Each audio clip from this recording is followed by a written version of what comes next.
دینداروں، سب سے پیشتر ہمارے آقا نامدار امام زمان نور خدا بن برحق نور مولانا شاہ کریم الحسینی حضر امام کی مبارک نام پر صلوات کریے۔ اللہم صلی علی محمد وعلی محمد۔ دینداروں، اللہ تبارک و تعالی نے انسان کو بے شمار نعمتوں سے نوازا ہے، اور ان نعمتوں کے حوالے سے اللہ تعالیٰ انسان سے یہ تقاضا کرتا ہے کہ انسان ان نعمتوں کا شکرانہ ادا کرے، اور نعمتوں کے شکرانے کا طریقہ یہ ہے کہ ان نعمتوں کو اللہ تعالیٰ کے حکم اور اللہ تعالیٰ کی مرضی کے مطابق استعمال کرے۔ ان بہت ساری نعمتوں میں سے عظیم ترین نعمت جو انسان کو دی گئی ہے، جو انسان کو انسان بناتی ہے، دوسرے تمام حیوانات اور مخلوقات سے ممتاز کرتی ہے، وہ انسان کی عقل ہے۔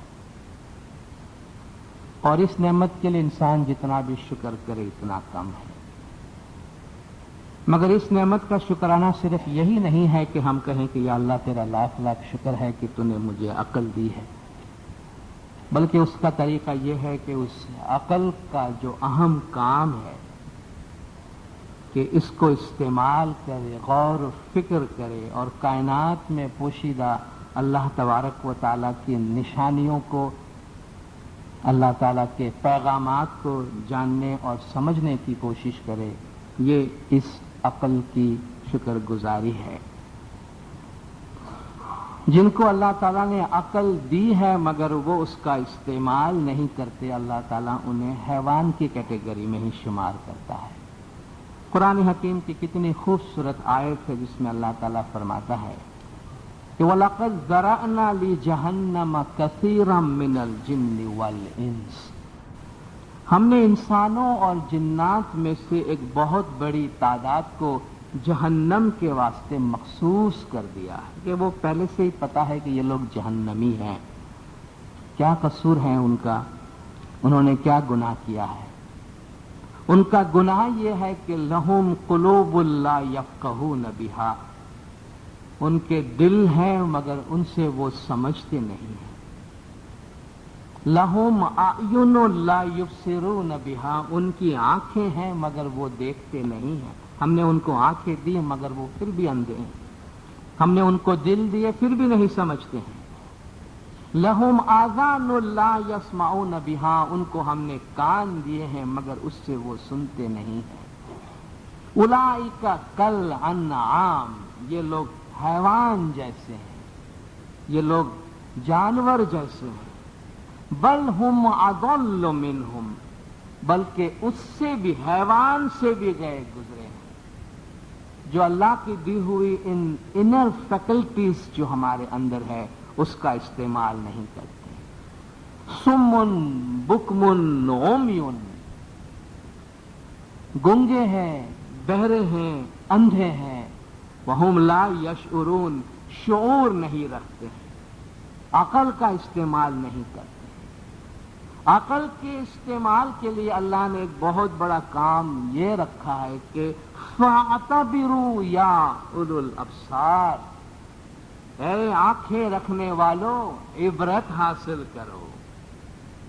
عبرت حاصل کرنا کسے کہتے ہیں؟ کہ دنیا میں جو کچھ ہو رہا ہے، تمہارے آس پاس جو واقعات ہوئے ہیں ان کو دیکھو اور ان سے کچھ سیکھو۔ لوگوں کے ساتھ جو کچھ ہوا ہے، امتوں کے ساتھ جو کچھ ہوا ہے، مخلوقات کے ساتھ جو کچھ ہوا ہے، اس پر غور کرو، اس سے سبق لو اور اس سبق کو اپنی زندگی پر اپناؤ۔ آج ہم اللہ تعالیٰ کے انہی نشانیوں کے بارے میں اور اس کائنات میں موجود جو ہمارے لیے عبرت ہے، جو ہمارے لیے کچھ سبق ہے، اس کے حوالے سے بات کریں گے۔ اور اس کی بنیاد پیر شمس ماں باپ کا ایک گنام ہے جس کے بہت پاورفل ورڈنگ سے اور بہت مضبوط اور بہت جاندار اس کا پیغام ہے۔